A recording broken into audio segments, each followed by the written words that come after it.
कापण्या करण्यासाठी या ठिकाणी आपण 2 वाट्या बाजरीचे पीठ, पाव वाटी बेसन पीठ आणि पाव वाटी गव्हाचे पीठ आपण येथे घेतले आहे।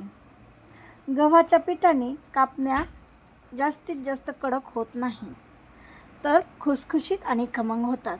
आता हे एकत्र करून या ठिकाणी आपण साधारण 2 ते 3 तास पाण्यात गूळ भिजवून ठेवला होता। या गुळाच्या पाण्यात हे घट्टसर गोळा करून घेऊया। आता हे असे गाळून घ्यायचे आहे। गुळाचे पाणी हे नेहमी असे हलवून घ्यायचे, म्हणजे खाली बसलेला गूळ मिक्स होतो। हळूहळू लागेल तसे गाळून घ्यायचे। त्यानंतर आता हे छान मळून घ्यायचे आहे।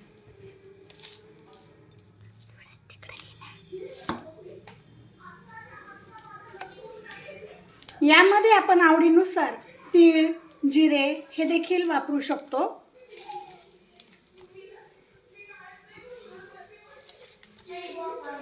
तीळ टाकल्यामुळे बाजरीच्या कापण्या ह्या अगदी खुसखुशीत अशा होतात। आता असे यामध्ये तीळ आपण ॲड करणार आहोत।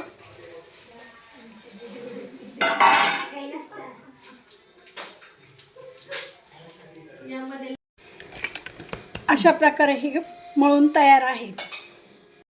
आता या ठिकाणी आपण तेल गरम करायला ठेवले आहे।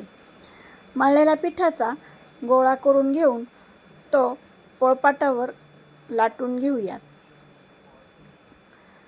थोडेसे पीठ लावून आता आपण हे लाटून घेणार आहोत।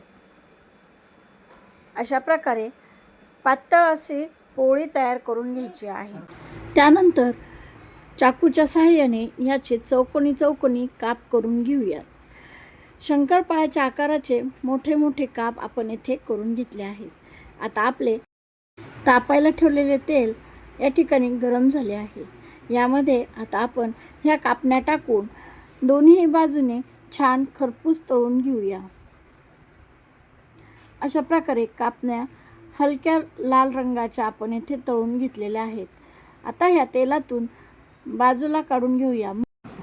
अशा प्रकारे आपल्या बाजरीच्या खमंग आणि खुसखुशीत कापण्या तयार झाल्या आहेत। तर मैत्रिणींनो, हा व्हिडिओ कसा वाटला कमेंटमध्ये नक्की सांगा आणि या व्हिडिओला जास्तीत जास्त लाईक शेअर नक्की करा आणि हा व्हिडिओ आवडल्यास माझ्या चॅनलला सबस्क्राईब नक्की करा।